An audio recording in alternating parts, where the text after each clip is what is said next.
আমি হচ্ছি এটা, আর আয়নাতে যেটা দেখি সেটা হচ্ছে আমার প্রতিচ্ছবি বা রিফ্লেকশন।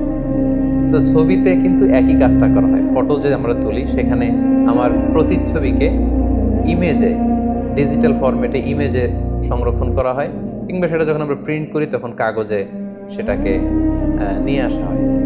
সেখানে স্রষ্টার যে সৃষ্টি, এটাকে চ্যালেঞ্জ করার কোনো প্রসঙ্গ আসে না।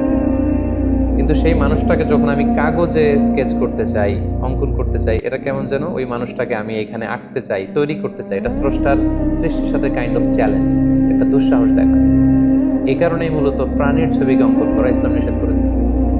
প্রাণী ছাড়া যে কোনো জিনিসের ছবি আপনি আঁকতে পারবেন, চিত্রাঙ্কন করতে পারবেন, এতে কোনো সমস্যা নেই।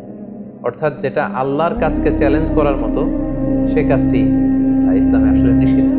উদাহরণস্বরূপ আমরা আরও বলতে পারি যে প্রয়োজনে আমরা সাপ যদি আমাদের ক্ষতি করতে চায়, সাপ মারা যাবে, ইঁদুর মারা যাবে, বিচ্ছু মারা যাবে, কিন্তু সেগুলোকে আগুন দিয়ে পুড়িয়ে মারা যাবে না। ইসলাম আমাদেরকে কোনো প্রাণীকে আগুন দিয়ে পুড়িয়ে মারতে নিষেধ করেছে। পাশাপাশি অন্যায়ের কারণে ইসলামের যে শাস্তির বিধান, সেক্ষেত্রে আগুন দিয়ে কোনো মানুষকে শাস্তি দেওয়ার ব্যাপারে ইসলাম নিষেধ করেছে। কেন? কারণ আগুন দিয়ে শাস্তি দিতে পারবেন কেবলমাত্র আল্লাহ তাআলা। এটা আল্লাহর শাস্তি দেওয়ার একটা প্রক্রিয়া। তাহলে আমরা মানুষ হয়ে যদি অন্য মানুষকে বা কোনো প্রাণীকে আগুন দিয়ে কষ্ট দেই বা হত্যা করি বা জ্বালিয়ে দেই, এটা আল্লাহর কাজকে আমি নিজে দুনিয়াতে করে দেখাতে চাইলাম। এটা কাইন্ড অফ আল্লাহর কাজকে চ্যালেঞ্জ করা।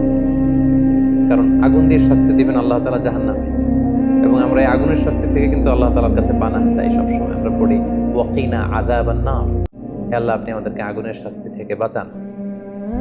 সো প্রাণীর ছবি অঙ্কন করার নিষেধাজ্ঞা ইসলামে এজন্যই দেওয়া হয়েছে, কারণ এটা আল্লাহ তাআলার যে সৃষ্টি, সেটাকে অনেকটা চ্যালেঞ্জ করার শামিল, এবং এটা কেমন যেন স্রষ্টার সাথে দুঃসাহস দেখানোর শামিল। এজন্য কোনো প্রাণীর ছবি, এটা মানুষের হোক, পাখির হোক, মাছের হোক, গরু ছাগলের হোক, যদি প্রাণ থাকে সেটার ছবি পেইন্ট করা যাবে না, আঁকা যাবে না, স্কেচ করা যাবে না।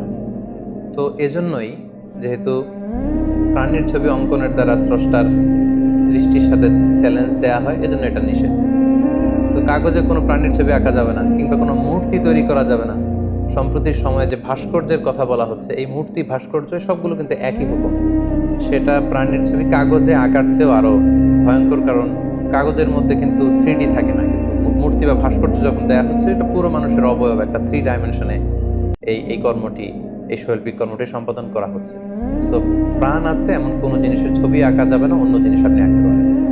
তো এক্ষেত্রে আমরা কোরআন সুন্নাহর কিছু উদ্ধৃতি এখানে দিতে চাই। সহিহ বুখারীতে আল্লাহর হাবিব সাল্লাল্লাহু আলাইহি ওয়াসাল্লাম আম্মা জান আয়েশাকে উদ্দেশ্য করে বলেছেন, ইয়া আয়েশা, হে আয়েশা, আশাদ্দুন নাসি আযাবান ইয়াউমাল কিয়ামাতি আল্লাযীনা ইউদাহুনা বিখালকিল্লাহ, কিয়ামতের দিন সবচেয়ে বেশি শাস্তি দেওয়া হবে তাদেরকে যারা আল্লাহর সৃষ্টির সাথে সাদৃশ্য করে কিছু করতে চায়।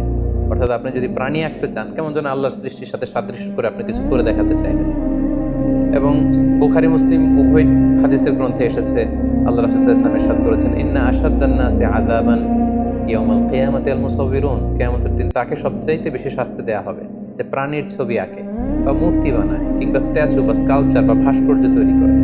তাদের জন্য কঠিন শাস্তির কথা কিন্তু আল্লাহ রাসূল সাল্লাল্লাহু আলাইহি ওয়াসাল্লাম আমাদেরকে জানিয়েছেন। পাশাপাশি যারা প্রাণীর ছবি অঙ্কন করতে চায় বা মূর্তি বা ভাস্কর্য তৈরি করতে চায়, কিয়ামতের দিন তাদেরকে কঠিন শাস্তি দেওয়ার পাশাপাশি আল্লাহ তাআলা সেই মূর্তি, প্রাণী বা ছবিগুলোকে এনে বলবেন যে আহিউ মা খালাকতুম, তোমরা যেগুলো তৈরি করেছিলে এগুলোর জীবন দাও।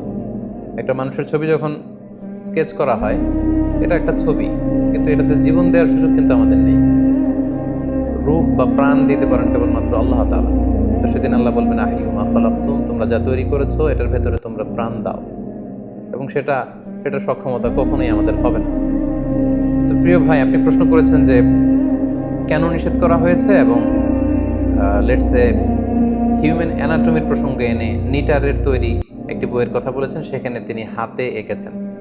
আমরা যতদূর জানি হিউম্যান অ্যানাটমি রিলেটেড যে বইগুলো, সেখানে যেই প্রাণীর ছবিগুলো আছে, সেখানে আসলে কোনো মানুষের চেহারাকে তুলে আনাটা উদ্দেশ্য না, কোনো সরাসরি মানুষের যে পূর্ণাঙ্গ অবয়ব চেহারা সেটা তুলে আনা উদ্দেশ্য না। সেখানে বেসিকলি দেহের প্রতিটি অঙ্গের নামকে চিহ্নিত করা হয়। এটা কাইন্ড অফ স্কেলিটনের মতো দেখা যায়, মানে যেটার ভেতরে হাড় দেখা যাচ্ছে, রগ, শিরা, উপশিরা, ভেতরে সব কিছু দেখা যাচ্ছে, এবং সেখানে পয়েন্ট আউট করে কোথায় তার হাত, কোথায় তার লাং, কোথায় তার লিভার, কোথায় তার হার্ট,